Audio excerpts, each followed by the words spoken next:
Views and opinions of any of the guests of After Hours AM are not necessarily the views and opinions of After Hours AM, its hosts, its staff, or any of its affiliates.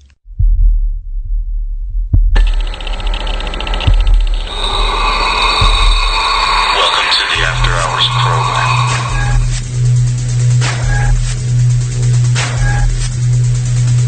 Are you ready? It's alive! It's alive! It's alive! Now broadcasting live from the After Hours AM studio, Joel Sturgis and Eric Olsen.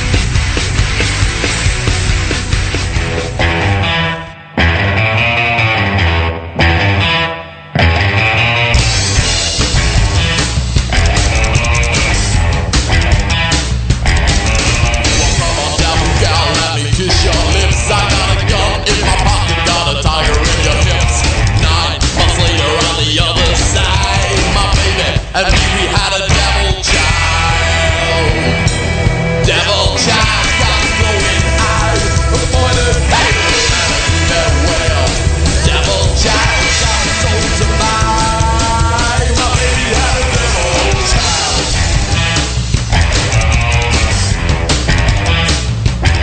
She got horns on her head and a head on fire. Demon seed at night, breed a wish of desire. A dead child of guns, blood, a favorite drink. A child to the devil's card. And welcome to this edition of After Hours AM. It is a beautiful evening right here in the great state of Minnesota. I'm really enjoying this. I'm your host, Joel Sturgis, right along with me, Eric Olsen. Hey man, Eric, we got some great guests tonight, and I'm really excited. Again, we're having Nick on, we're having Elizabeth on, and get this, Bill I Hartley. didn't know Bill was coming tonight. So that is a big surprise for all of us. He's such a animated guy, and I love talking with him. And so we're having the cast on tonight, and that'll be a lot of fun. And of course, last time was a rollicking time. And I'm It was expecting rollicking to say it was indeed. rollicking. And how about the fun. show? Isn't that ripping? It I mean, is. talk about activity. Oh yeah, really? I mean, it's just floating everywhere. They're becoming their own X-Files as we go here.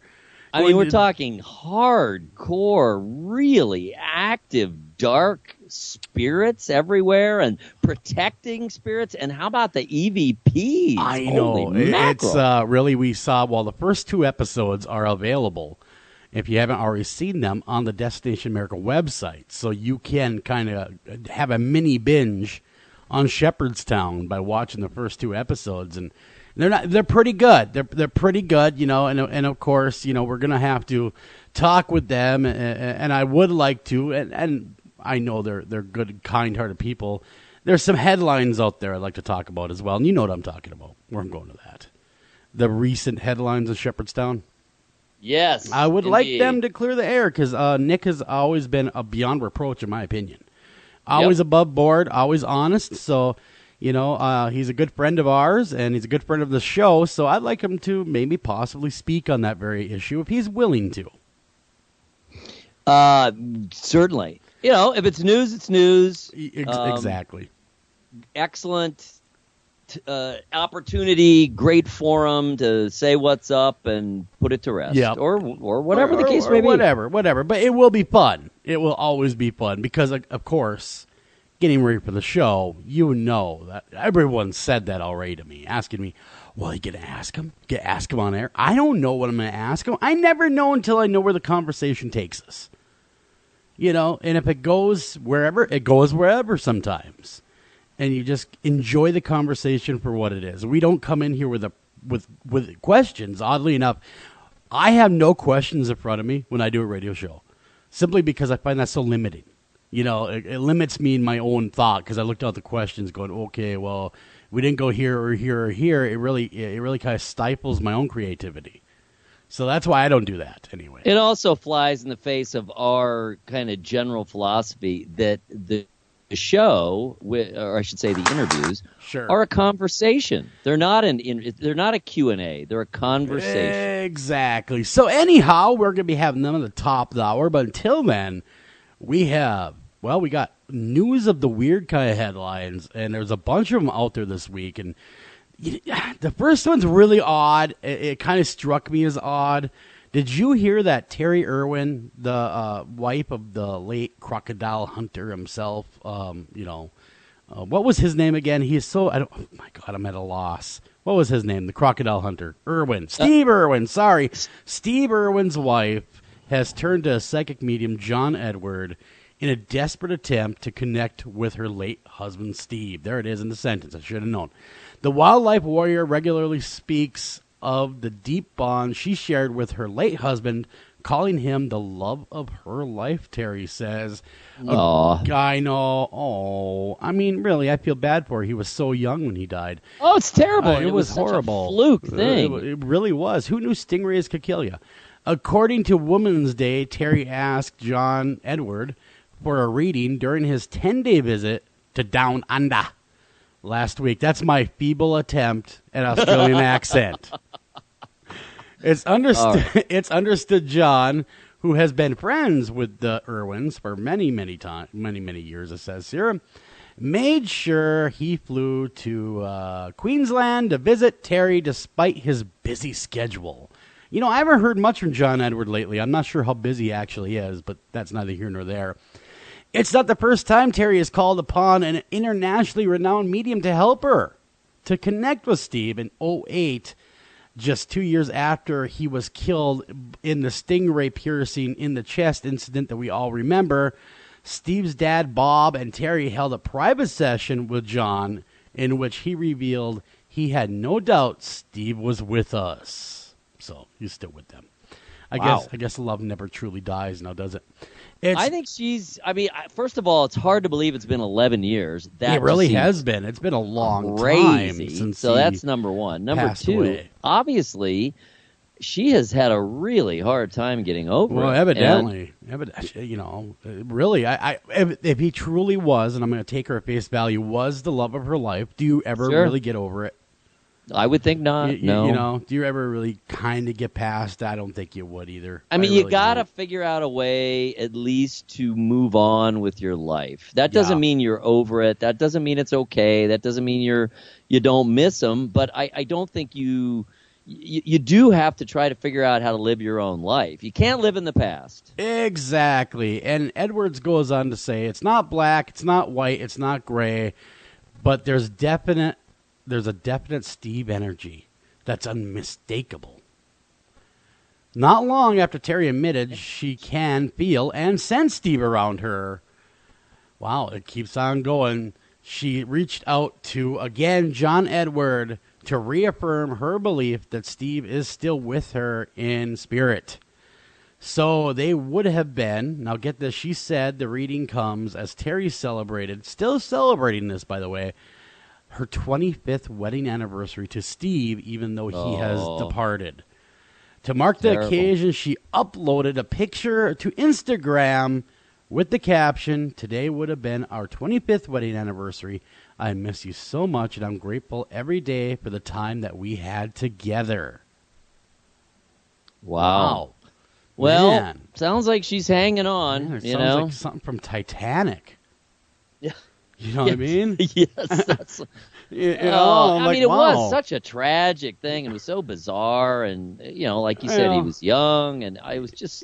Yeah. I get it. And having just lost someone, it's hard. But on the other hand, and it's not the same thing to lose your father who's 84 to suddenly lose a husband to a young husband to a tragic accident. I get it. I believe it. But I don't know. I think you do kind of, hey, you don't want to keep him hanging around. Let him move on and do his thing. Let him do his thing. Maybe he's got stuff to do. Maybe he's saving animals in the hereafter or something. Exactly. Don't force him to stick around because he's worried about you. Yeah, exactly. So that's an interesting story. John Edward, we haven't seen him at all in many years in the public spotlight, have we?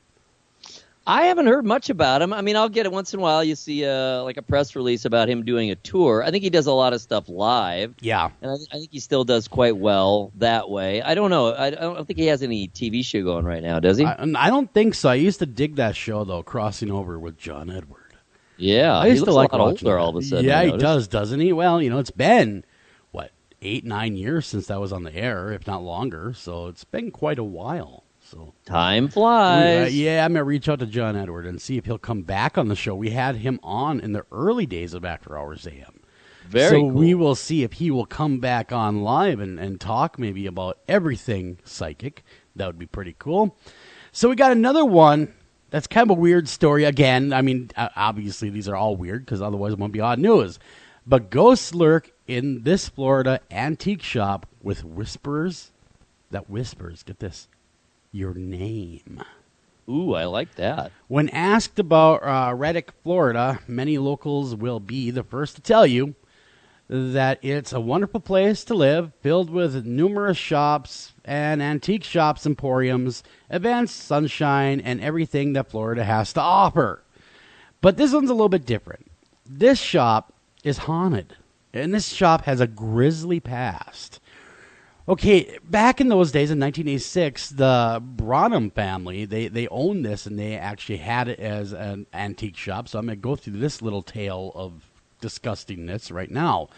In July 1986, two men came to the store called the store called Wayside Antiques back then, and brutally robbed and murdered Mr. and Mrs. Branham, the shop owners. The crime scene analysis showed one of the couple had to watch their companion be executed before being killed themselves.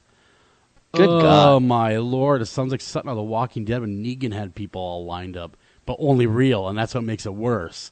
Way worse. The story remains open, but, the store rather remains open, but it's now called Antique Emporium.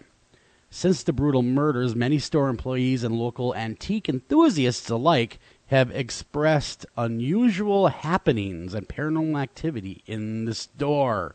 They've expressed that they've had themselves touched and their names being called. One former employee, Anne, had an experience that she will never forget. Anne says it like this: I was going ahead and I was in the store by myself, just hanging out. No, I'm kidding. I won't cheapen this. Never mind. For some reason, I wanted to do Southern voice there for a second. I knew about the murder, she said, before I accepted the job, Anne said. I mean, everyone in Reddick knows what happened. I mean, it's not like it's a secret. It was a bit spooky, she said, to work at a place where something so horrific had happened. But, it was a great opportunity, and it was definitely turned out to be the opportunity of a lifetime. I had been at the shop for maybe 2 months. I was the newest staff member, so when they needed someone to cover the closing shifts, which often did happen, I felt like it was my duty to take up the slack and basically close for the people. Usually a manager was with me, but he had to go home and take care of his sick child from time to time. He offered to call someone in for me, but I felt like, I got this, not a problem. I'm paraphrasing, of course. I got this, not a problem. I can definitely do this on my own. Anyway, she goes on to say that she just got done ringing up the last customer for the day. She closed out the register and started to sweep the floor in preparations to close the store. I remember thinking I heard someone call my name as I worked. I stopped and listened, but I didn't hear anything upon further listening. But as soon as I started sweeping again, I heard it, my name being called. She says, I won't lie, it frightened me. And she says, I tried to tell myself that there were ghosts there, that there were no ghosts there, but I could not deny it anymore. I only can think it's Mr. and Mrs. Branham, and that they had been good people, and maybe they are still trying to reach out to the employees and love the store. They have never tried to harm anyone, but they have done their fair share of scaring people. Their favorite trick in the store is to call customer and worker names. Could you imagine that, Eric? You're in this little shop, looking at the newest, item that was scavenged from the, wherever, and you hear, Eric. I mean, wouldn't you run? I'd be like, what the hell? I would have like this dislocation. Wait a minute. Am I in an antique shop or a haunted attraction? Yeah. I mean, and then she says, she goes on to keep on going, and she says, we keep upcoming items back in the back until they're ready to be sold, she explains. As I looked around when I was in the back room, I was distracted by the beautiful antique wedding dress that had just come in. It was very, very pretty, ornate, lots of lace and detail. Suddenly, all of a sudden, the lights went out. The only light, I know, insert creepy music here. The only light that remained seemed to come from the lamp on the other side of the dress. Wow, behind the dress on the other side of it. And the hands, get this, and hands started to appear from inside the fabric. Oh, my Lord. As if they were blindly searching for me. Wow. She said, biting her lower lip in terror as she told this tale. As I stood in horror watching them, a voice inside my head told me that they were the victims of the violent crime, making a place where innocent people had lost their lives. Sounds like Ghosts of Shepherdstown. Yeah, I know. It was equal part terrifying and heartbreaking. She goes on to say, I haven't been back to a Reddick in quite a while, but I will never forget my time at the antique store. Wow. Look at that. I'm telling you. Creepy stuff. It's a weird world out there, isn't it? It really is. It's an odd world, and that seems like a very traumatic time. Obviously, you have two people executed, and one had to watch the other one die. I mean, that's just ridiculous. That's just cruel. Lots and unusual. of negative energy there. A lot of emotion. My Lord, it really would be just chock full, I would imagine, of negative energy. And the lady watching this all unfold in front of her, I would have gone something like this. Oh my God! And I would have ran for the door, squealing the whole way. I really would have. I went. There would have been a urine trail as I ran too. I don't want to undersell that. Yeah, it's important. You gotta mention that. Gotta mention that. We're honest. It's an important physical phenomenon. Ah, yes. Oops, well, I peed myself. Exactly. And as a result, the floor. Hey, you know what? There's got to be a trail. At least, if someone wants to go back and look at it, at least have a trail to follow. Just saying, it's not as good as breadcrumbs, but it does stay. Good point. You kind of stain the floor, and anyone who wanted to follow you could. That is true. That's very, very true. Using tracking devices, tracking skills gained from all Native they would Americans. need is a black light, and they could see that urine. Go right. Years later, they could hit a black light. Oh, that's the trail right there, guys. They could, take a tracking class out in the desert and learn Native American skills and whatnot. Yes. Well, whatever you want, whatever, Eric. Whatever it takes. Never bring a black light to a hotel room as long as we're talking about things with black light. Lord don't Almighty. do that. I've done that. Don't do that. Just don't do that. Just ignorance is bliss. I get it. Just don't do that. Look, I don't want to see how they make sausage. Exactly. And I don't want to see what's in the black light in the hotel. It's pretty funny that when you talk about hotel rooms, black lights, and whatever may be left behind from the former occupants. In Grand Prairie, Texas, Texas Coffee Company is recalling one of its roasts because, it's making men have erections. What? Yep, according to this. It's some sexy roast, huh? Yeah, Best Herb Coffee, LLC, issued a voluntary recall for its new of Kopi Wonton traditional natural herb coffee from the U.S. Food. I know, say that 10 times fast. U.S. Food and Drug Administration found it contained it contained a certain chemical.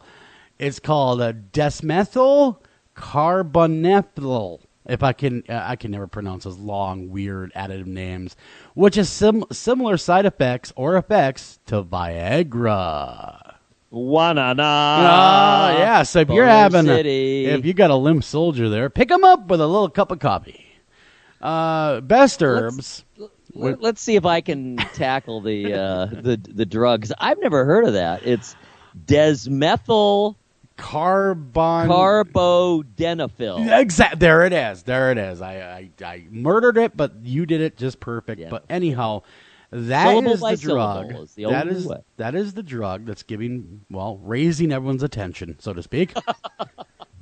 Best herbs.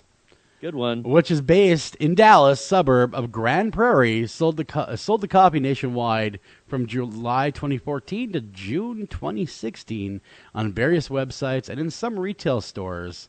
Wow. Albert Yee, who identified himself. How did this happen? I mean, do they know about I'm trying to get chemical, there. And B, do they put it in on purpose? Exactly. That's what I'm looking for. It says Albert Yee, who identified himself as the product importer, said he did not know much about the product, but did a recall, after it started, so everything stopped, of course. Some customers were buying it to help them in the bedroom, he says. Nice. But FDA spokesman Lindsay Meyer said it is not clear if this product worked like Viagra. No injuries have been reported to FDA, says the spokesperson. So I guess that's a good thing. So if you drink your cup of coffee every morning, you just might be getting lucky. If you have an erection of lasting more than 4 hours, yeah. Do you like pina coladas? Or your coffee company? Do you like pina coladas? Coffee that gives you a hard on in the brain. No, sorry.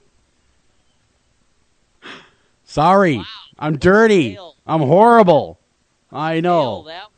I like that. Yeah, it was horrible. Okay, moving on from Ghosts that Call Names, psychics, talking to Terri Irwin, and boner causing coffee. We're going to go on over here to a little bit stranger story yet. Boner brew. It gets stranger.